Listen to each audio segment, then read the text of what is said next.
Welcome to the Focus on Why podcast. I'm Amy Rowlandson and I ask my guests one simple question. Why? Focusing on the importance of why, I share with you the relatable, uplifting and inspiring conversations I have with people from all walks of life. This podcast will encourage you to focus on your why to enable and empower you to achieve the success you desire. Have a purpose, have a plan, focus on why. Welcome to the Focus on Why podcast, Kerri Layton. Hello, Amy. Oh, I have a vocal priestess in the house. You do indeed, yes. And what is a vocal priestess? Please tell us all. Well, I'm a singer, a songwriter, performer, entertainer, and it really sort of suited me. I don't know, I just liked the idea of the sort of high priestess energy. But being a vocal priestess, so it's kind of just I feel like it anchors in my spirit, I suppose, like a vocal priestess. It's a bit cheeky, it's kind of fun, I think it says powerful. it says a lot about your character straight away, doesn't it? What you see is what you get with Kerri Layton. So tell us what it is you're doing right now, Kerri. Well, right now you are coming to me on lockdown, so we're all on lockdown. I've been running my agency, Dixiebird Records, which I'll tell you more about, and I've just started a vintage performing arts academy. So I've gone back to teaching, which we'll talk a little bit more about because it's really linked up to me, my very, very, very early roots and passions. I trained as a youth worker and a drama teacher years ago when I was 18. I went to Russia and did a youth work degree, which was totally random, and came back and worked as a teacher and a youth worker before I got into performing arts. So for me, it's done a full circle. So that's where we're at right now. We're kind of running courses, I'm doing lessons, I'm teaching children, teenagers, inspiring the next generation of performers, and not just performers either, like using performing arts as a conduit to develop confidence and soft skills and empathy and all the fabulous things that live entertainment and acting do. So that's where I'm at right now. And what else have I been doing? We've just been working on some original material as well. So I've been a singer for years, and I've worked a lot with jazz and with blues, which is another reason where the vocal priestess comes from. It's very anchored in that early blues, gospel. Like Mahalia Jackson is a huge inspiration of mine. If anybody's listening, I love those old spirituals because they're just so full of life and joy. So so I've been kind of working on what I'm doing right now is I've just retired one of my early shows, my cabaret act. I've just retired it fully. I've retired my solo act, my covers act, and with the Dixiebird Records, which is an agency and a label, we're only doing like private and corporate events with the agency, and I'm only doing covers with my duo, the Sweet Spots. So I've kind of just been like shedding away a load of old layers to reveal like what's really in line with what's my future holds, I suppose. So I've been doing a lot of stuff on the guitar, writing music, doing a show called Songs of Praise. So Songs of Praise, it's basically a show where people are writing in with their songs of thanks, and I've been writing their stories of praise into songs on the guitar, and it's a really lovely story. It's a lovely show, which I've been doing. So I don't know where that's going to go yet. I've been sort of developing that a little bit. But yeah, my aim is to just start writing more original material with that. And in that line with like vocal priestess, it's kind of like it's a bit of a play on. It's a play on that. I mean, it's not religious. It sounds religious, but it's not religious. It's just like I say, it's kind of just flipping everything on its head. You know what I mean? And just people being like coming together and having some connection with music and a. Brilliant. So Kerri, that's what you're doing now. What were you doing before lockdown? Before lockdown, I was working in my full-time in my agency, Dixiebird Records, which, as I said, it's not a label yet. We had planned to produced the label in 2021. Whether that's still going to happen in January next year or not, we don't know, because we were, from a financial perspective, we were piling the money in from the agency. So what I was doing before lockdown was working really hard, creating, producing, and selling bands, Hollywood vintage themed theatrical style show bands, anywhere from solo acts up to 25-piece, 30-piece orchestras. So, and we were doing a lot of stuff before lockdown. We were getting stuff like we were headlining a blues festival. We were scheduling a lot of acts around the country for VE Day. And I mean, it really just, this year, it really took off for me. Like that week between Christmas and New Year, which is like the last time you'd think that your phone would be ringing, but it was mental. It was like 2.5 years worth of solid hard work building the agency. And that period between Christmas and New Year, my phone just did not stop ringing. People were like, "We've been sent your phone number. Can you do this? Can you do that?" I was like, wow, this is amazing. So before lockdown, the first 3 months of the year, I was absolutely flat out. I was just solid every day, working in the business, booking acts out all over. And then obviously, as we all know, the rest is history, because it was overnight, we lost all of that work. I mean, it's not lost, it's just been postponed. I don't like to think of it as lost, actually, because nothing ever is truly lost. So it's we've been thrown into a new pivot, which we'll come on to. But I suppose my story takes me back. The reason we're here is because my story takes me back to the first time I pivoted my business, which was the start of Dixiebird Records. And what happened there? What was the shift change for you? Well, the shift change for me, and I'm circling the word pain on my piece of paper, because you said we're going to talk about the pain you've been through. Oh. So before Dixiebird Records, I was a successful cabaret singer. I toured Europe. I played in pubs, clubs, festivals. I moved to London after a successful European tour.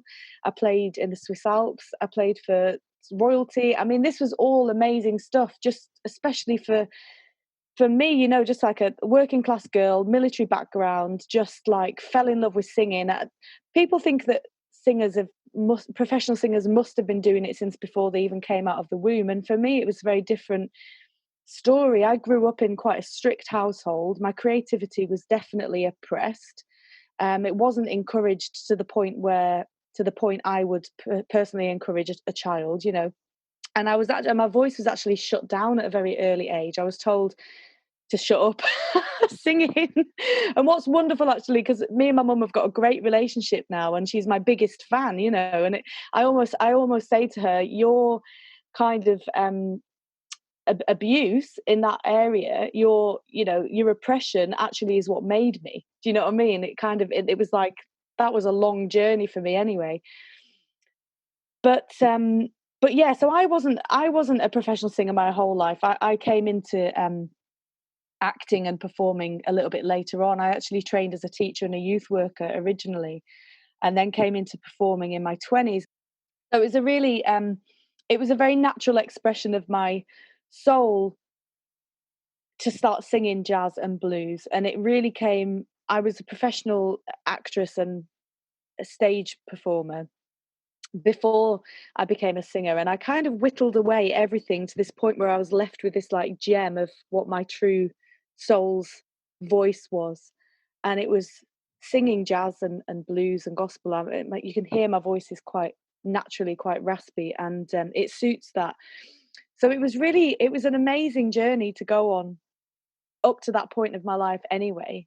So then, I mean, it was overnight. It literally, I decided I was going to leave all of my other jobs. I was going to leave everything else, and I was going to focus full time on music. And within a year, I'd recorded an album. I'd flown around the world on a tour. I joined a band, and I got a lead part as a singer in an Arts Council funded play.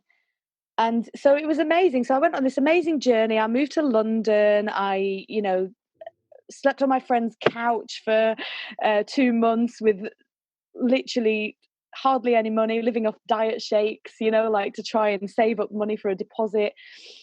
Somehow managed to get myself into the position of like renting a house. These things sound like you take them for granted, but actually as a gigging musician, to get that much money, I think actually somebody even lent me, the chef in the place I got a job when I moved to London, he lent me the money for my deposit and my first month's rent. It was just like so grateful for the people that I've met on the way. So I had this great adventure, and then the first 2 years of living in London, I mean, I really built myself up. I got professional contracts across the city. I got signed to an agent, the same agent as Lady Gaga. I was just like smashing it. I was absolutely killing it, with this act. My act at the time was called Lady Layton, and Lady Layton, my diction is terrible on my own name. How awful. So Lady Layton. That year, 2016, like I say, I was killing it. And then I had a few really horrendous situations which happened. And the one that we're going to talk about now, which is what was pivotal in me creating my now company, happened after I'd just headlined a show at Alexander Palace to a crowd of 60,000 people. It wasn't like on a big stage with everybody out there. It was like the parade sort of thing. But, I headlined the parade. In fact, I also creatively produced and directed that with a team of engineers from Alexander Palace. It was an absolute career milestone. It was absolutely amazing. And we worked really, really hard on it. And I had my 7-piece band. I wrote a song, had it completely charted, everything. My band were on the back of a truck, going around the parade. I mean, it was just like what dreams are made of. It was amazing. And the next day, I had a massage. I think it was like the week after. I took a few days off and I had a massage. And I tell you what, it was really crazy because I had this voice in my head which said, you're going to remember this day for the rest of your life, and when you get voices like that, sometimes you get your intuition, you're like, oh God, get a grip, what's my mind playing tricks on me now? And the masseuse said, is that pressure okay? And I was like, yes, it's great. Probably I would have said something to her like, actually, you can go much harder. But like, I came out like, yes, that's great. Like robot voice. Honestly, it was terrifying. It was absolutely terrifying. My voice had completely gone into spasm. My voice was just like, hello. And I was like, oh my God, what am I going to do? I've lost my voice. So I'd already been in to the hospital because when I moved to London, actually, one of my singing coaches at the time, she said, "You've got a problem with your vocal cords. There's something there." And so I'd been in and out of hospital for a good 2 years with them sort of looking down looking with a camera down the throat and stuff and looking at the vocal cords. And they thought that I had nodules. So this journey had been quite ongoing anyway. And I'd already started to kind of put into place lots of really good vocal hygiene. And as I say, I hadn't always been a professional singer. This was a much later addition later on in my life. So, it was possible that I picked up some bad habits and, I wasn't. So I was working with my coach, but then this happened, So luckily, because I was already in with the NHS clinic, I managed to get seen by one of the country's top surgeons, and I'll remain forever grateful to him, Dr. John Rubin. I might send him this podcast actually, because Absolutely, they were amazing, and my speech and language therapist as well, Brian. They were just fantastic. They really, really caught me at a time which was pivotal. Like if they hadn't have got me into that clinic, if I'd have been seen by any other surgeon, they would have taken too much off the vocal cords. So I'll go on and explain what actually happened because it's pretty devastating, and I'm blessed that I saw this surgeon because he is he works at a private clinic specifically with singers and professional voice users, so he really knew what he was doing. So yeah, so I went in and they just took me straight in for an operation. It was like a week before Christmas. No, sorry, it was a week before the start of the Christmas season. So it was like sort of end of November. They said, yeah, you're going to have to come in for this operation. So I had to cancel all of my work and go in. In a way, thinking about it, it was great preparation for the coronavirus, this experience. I learned some really amazing skills during this period of my life. But yeah, so I went in and they looked at my vocal cords. They took me straight in for an emergency operation. And they found that I'd actually tore my vocal cords. Now, when I came out of this operation, I was told that, when I went into the operation, they told me that they did not know whether I would ever sing again. Like, that was literally what they were looking at. Like, there was a chance that I could make a full recovery, but there was a chance that I also might never, ever, ever recover. And there was a chance that it could completely change my voice. Like singers that have gone in the past. I can't remember off the top of my head, but I think it was Julie Andrews. She had an operation and it completely destroyed her voice. Like, there were some singers that changed their voice forever. Like, maybe that was Julie Andrews. Sorry, I can't remember off the top of my head. I'm useless with facts like that.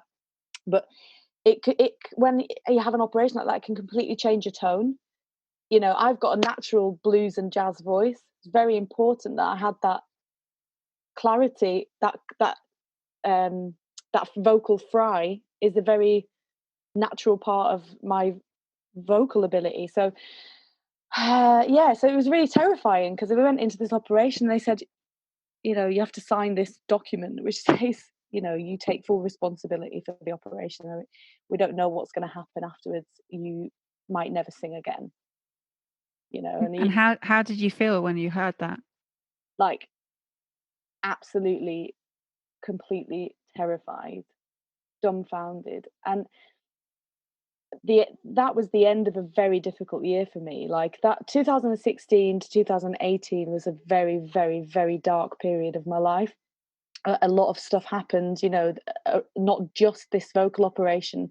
So to imagine having that, you know, that singing was the one thing that saved me throughout a period of depression, dealing with a lot of other life issues. Singing was and remains the way that I connect with the world and the way that I heal myself.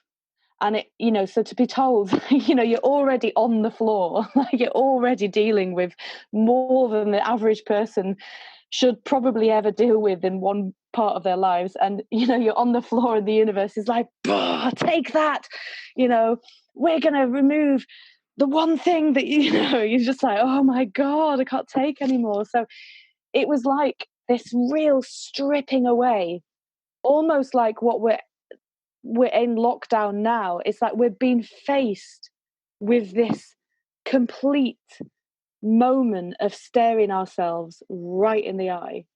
There is absolutely no getting away from what is in your core. And that is what happened to me. Like, I went into that operation on my own. I've got no family in London. I think a guy I was seeing at the time picked me up and brought me back to the house, which was really sweet. Because I wasn't well enough to get a taxi. They wouldn't let me go without getting a taxi. So, you know, it was just this really weird situation where you're just like, oh my God, I went in, I signed this piece of paper, I come out, and you can't talk. You're not supposed to speak for 2 weeks after the operation. So it was Christmas time, you know, I didn't say a word for 2 weeks over Christmas. I made a great palace. My living room was like a winter wonderland. It was amazing. One of my main coping mechanisms for that, actually, I got really dressed up one day and I took a sign out that said mute but cute, just for a laugh. And it was a great social experiment. I got really dressed up, so glamorous, with a big fur coat, and I went into London. I went to all the Christmas markets, went to the like museum, went to the National Portrait Gallery, and it was very interesting. This is probably another conversation, but it was really interesting how people respond to you when you've got a visible disability, and you're like, I can hear, I can't. There's nothing wrong with me. I just can't use my voice. It was. I might have to do a blog about that because it was a really interesting social experiment. But going back to the point here, that 2-week period, I just I just had to focus on complete, I want to say positivity, but that would be lying, because I was positive, but it was also the hardest thing I've ever gone through. So it was like I did a lot of sleeping. There was a lot of resting my body because I'd been through such heavy trauma. Again, this is similar to lockdown, like what we're going through at the moment. It's like there was a period of where we just needed to really rest. And then I just let these, like, you know, I let stuff bubble up to the surface. Do you know what I mean? Because I was facing the facts, which were, there was two possibilities. One was a few possibilities. One, I was going to come out with a crystal clear voice worthy of a West End stage production, which is not what I wanted. It's like not what I wanted. Two, I was going to end up with a voice which was butchered and was never able to sing ever again. And the third option was that I would get a healed voice and I could continue having a career as a performer. Like, when I was laying there, like on my deathbed, on my sofa for those 2 weeks, I just had to I had to really get very connected to what my actual why was, which is great that we're doing this podcast, but it really was that, like, well, what do you want to do?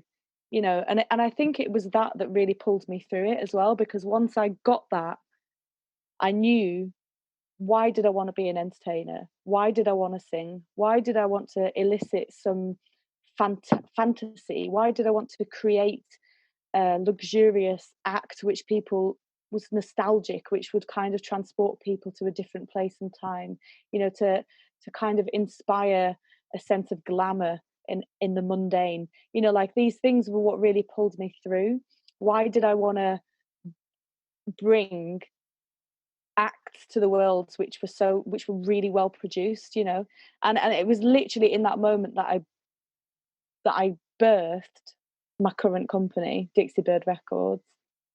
And it's bizarre, with all that clarity, that actually you didn't even know if you had a voice at that point. So you were making all these big decisions based on the fact that you believed you would have a voice? No, I made those decisions based on what I wanted, because I thought, well, if I can't sing, that is still what I want. So if I can't sing, if in 2 weeks when I try to speak again for the first time and my voice comes out like Phyllis off Coronation Street, then I still have to put this out into the world. I still had that desire to create music shows which people would connect with in that way, and elicit that feeling of glamour and creating everything I just described. So I decided in those moments that I would do it, but using other musicians, or I would create a platform, this label, and I say label with inverted commas because we're not officially a label yet. We haven't produced our own records yet. Well, actually, it's a lie. We've done one record. We have done a record, but we've just focused a lot on the agency. It was in that moment I thought, well, I'm going to create. How I saw it in my head was kind of like a really boutique shop, with these like beautiful little boxes that you could pick up. You go, oh, well, I've got a party and I want this, and I could like offer this, opulent music box, and you open it and it's like there's a show band in there. Do you know what I mean? And I was like, well, I can still produce that. Like, I don't have to be the singer for me to produce what I want to produce. So that's why that was born. But and how close is your voice now to how it was before? It's better than ever. Yeah. He gave me the voice which I should have. Do you know what I mean? He's given me my voice, I could talk a little bit about that if you're interested, because it was, Yeah, definitely. yeah, it was interesting because when we came out of the operation, obviously they still said, he said, he gave me as much hope as he could. He was like, I know I'm a good surgeon, I've done a really good job, but there's no guarantees, the proof will be in the pudding kind of thing. But what they did when they operated, so he looked down and he could tell that I'd been born with a cyst. This is amazing what they can tell from, scar tissue and the ages of the vocal cords. So to everyone who doesn't know, vocal cords is kind of like two very sensitive, white, nerveless. So there's no nerves, otherwise it'd hurt every time you spoke.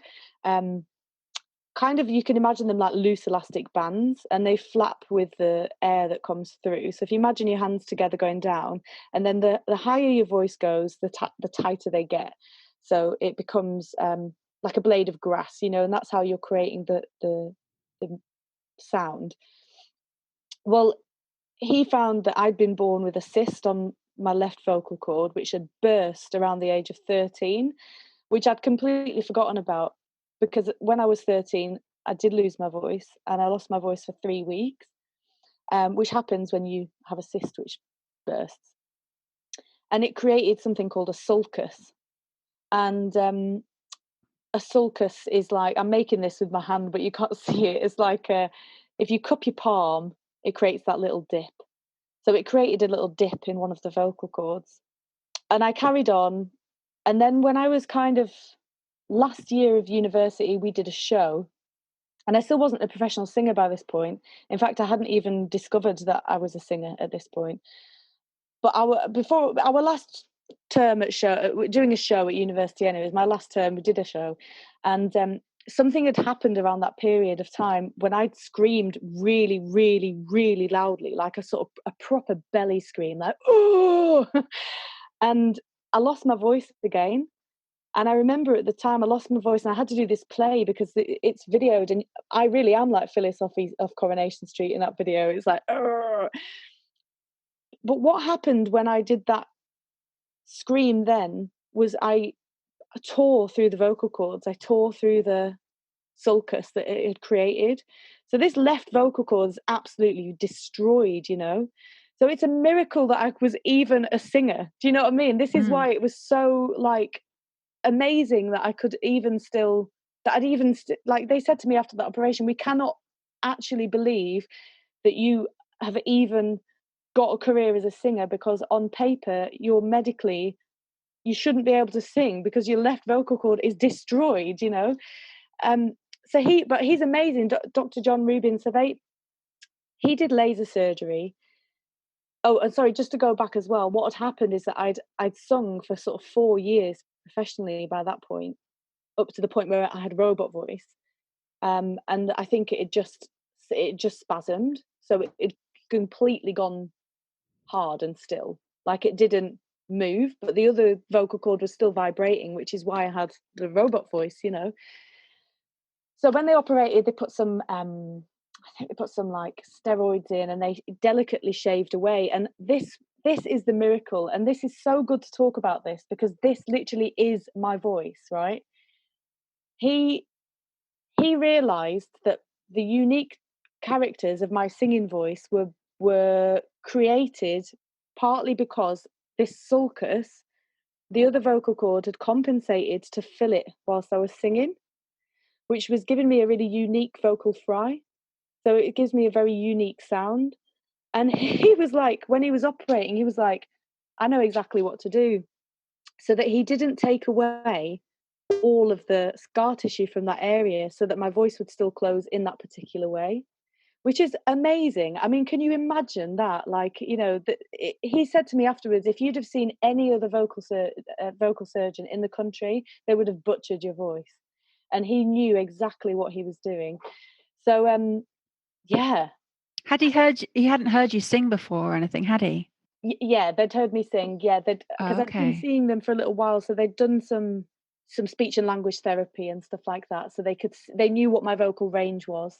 They knew what it was capable of and what it was being held back. Because I also just lost an octave off my full range. I was 4 octaves when I trained my voice after discovering that I could sing. I trained my voice, I went up to 4 octaves, which is huge. That's like mezzo soprano, isn't it? It's just four octaves is a lot.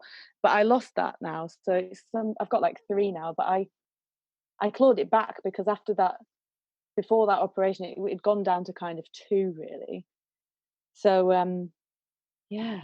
So what does it mean for you to have your voice back? How does that feel? Well, I can tell you it's been a long journey. It really wasn't as simple as just like I spoke again after those 2 weeks and it was okay.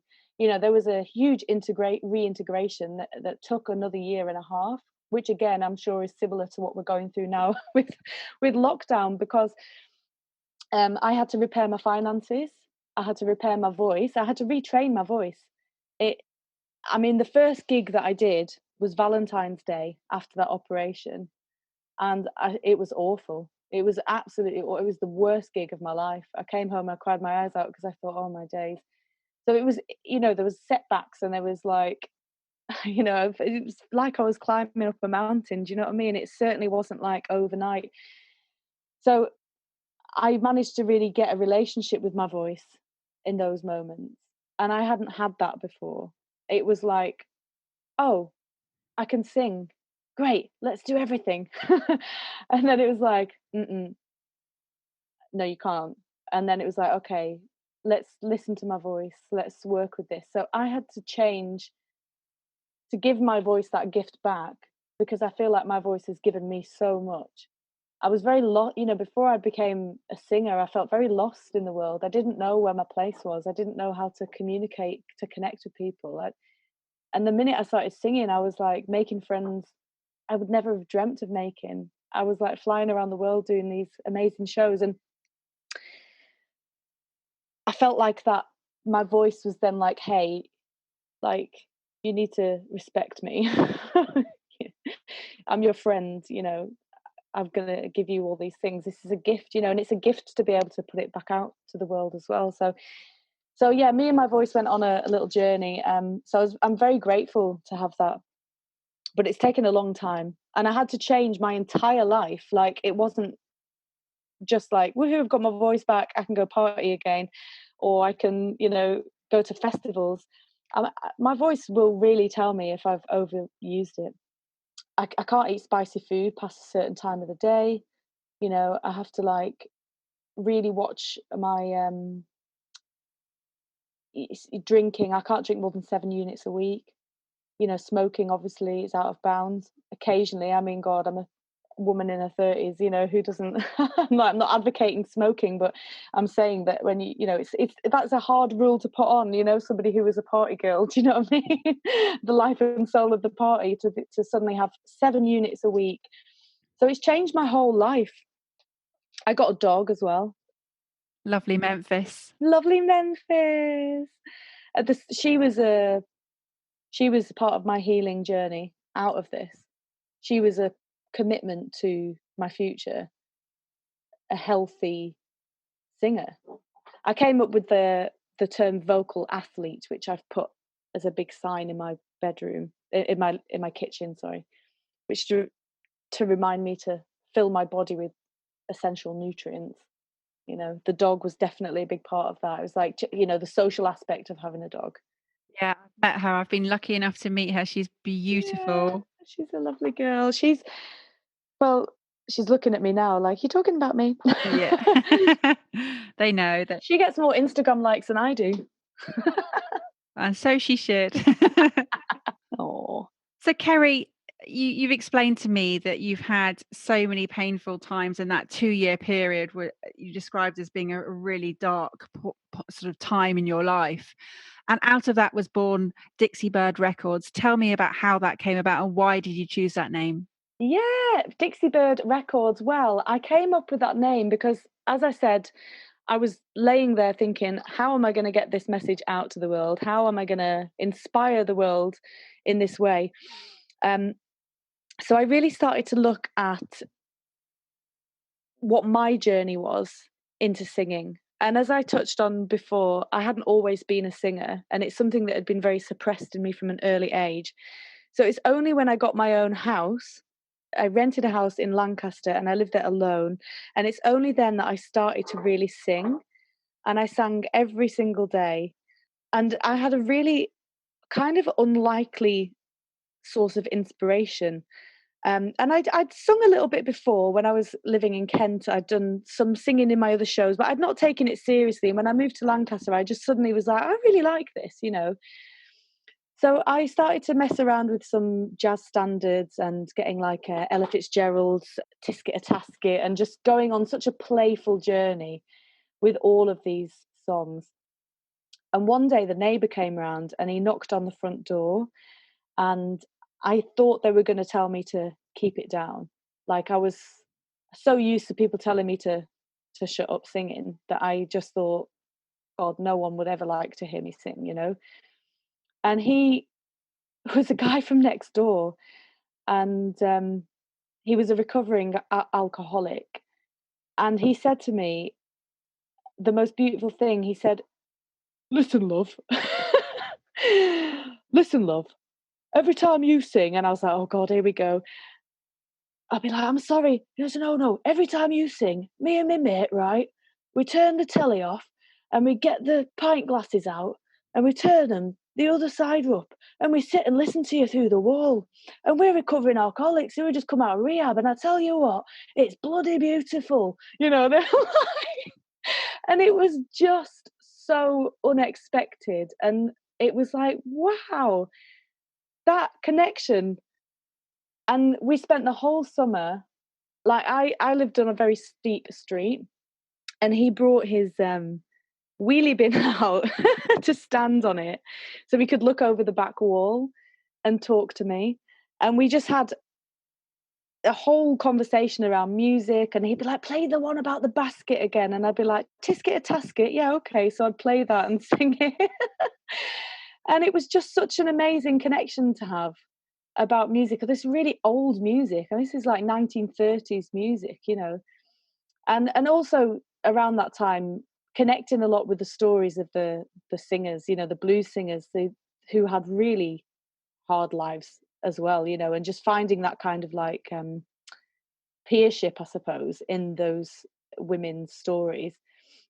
So when I was naming Dixiebird Records, I just thought back to that moment. I thought, what was the pivotal moment for me where I found my voice? Like, what happened? Because that year, that little bit of unexpected encouragement from him and a couple of old boys at a jazz club in Lancaster who heard me sing, who encouraged me to go for my audition, that was the year that everything changed. That was like 2013. I got my first part. 2012, sorry, 2013, I got my first part in an official play, and all that stuff I said before. That was the year it happened. That was the pivotal year.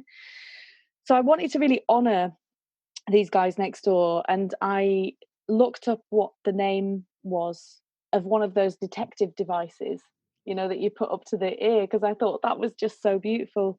And it was called a Dixie cup. And I thought, well, the Dixie cups is already taken, and I thought maybe I could be Dixie cup.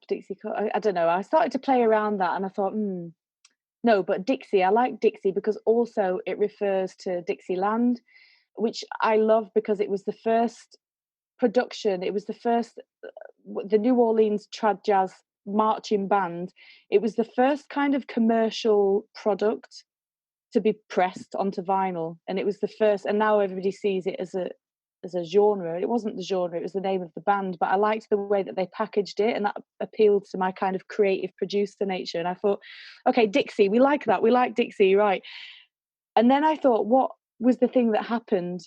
I just felt like I really wanted to tap into that essence of like what gift he gave me. And I just had this image of a bird flying out of a cage.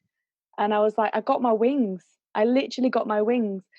By the end of that year, summer, I'd gone on tour to Ibiza, Spain, France. I'd done the whole thing, and I came back and he had passed away.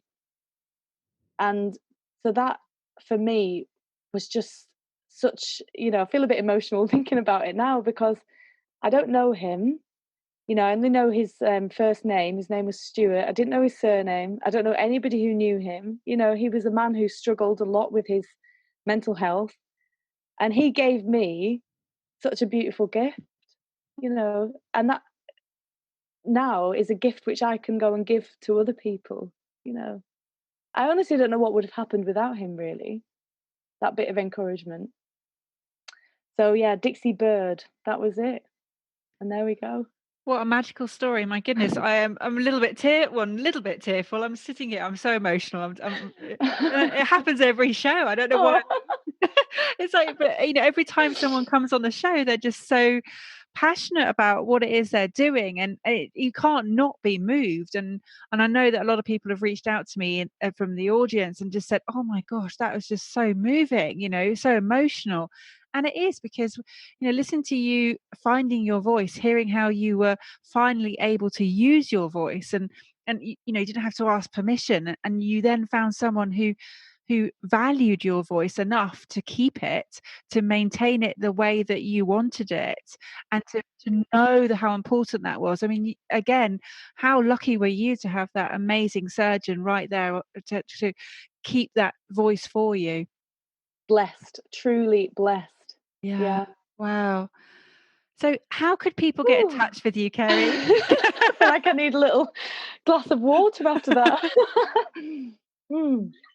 How can people get in touch with me? You can get in touch with me via, I would say, go to my personal website, because we've got 3 websites. We've got one for my personal singing, one for the record label, and one for my new academy. So I'll put them all in the show notes anyway, but that'd that's be fine. awesome. Yeah, but I've just built a portfolio website, so Kerri Creates, and you can go there, and it has links to my blog. It has links to Dixiebird Records, which is, if you like old school vintage jazz and blues, there is loads of great stuff on Dixiebird Records. There's an awesome blog that we've been writing, with loads of links to some really cool books and films and things like that will inspire you. Yeah, but Kerri Creates is the place to go. You can see all of my creative endeavours there. Oh, it sounds wonderful. So, final message for the audience, please, Kerri. Final message. Oh, I would say it's really everything that's kind of saved me through this whole journey. Not saved, but made me, I suppose. Helped me to keep in a sort of state of energy which has kept me open to possibilities, because those were some really hard times. And the one thing that really kept me alive, I suppose, was having a sense of play. And I never lost that childlike sense of play, whether it was living in Lancaster and having that neighbour and, not really knowing what my life's destiny was, but just playing. I just played with those songs, and it opened up that connection with the neighbour who gave me the gift of a lifetime. And when I was having that reintegration to my own career and creating Dixiebird Records, it's play. It's just whatever it is, even if it's just going outside and playing with the dog, it's like, or going for a walk in the park. But if you're thinking about it with your career, I think we can get so bogged down with the details and like the seriousness of everything, and we have such a clear idea of how we want things to be, and it often is like so much smaller than what the universe really has got in store for us. Or it could be such a narrow-minded vision. I never ever ever in a million years, when I was living in Lancaster, would have thought I'd be sat here talking to you on this amazing podcast, doing an interview about my journey as a singer and a vocal artist. There's no way, but I would have limited myself. My ego would have been like, okay, well, where's the clear route here? We can carry on doing pub gigs and, go up the chain. Maybe we can go on X Factor and do all that, But I played. It's just have a sense of play, frivolity. Just be childlike. Have a childlike energy. It'll bring those things out. Thank you for listening to the Focus on Why podcast. I'm Amy Rowlandson, and if you've enjoyed this episode, please leave me a 5-star iTunes review. Connect with me on LinkedIn, Instagram and Facebook, and become a member of the inspiring, uplifting and positive Focus on Why Facebook group. Have a purpose, have a plan, focus on why.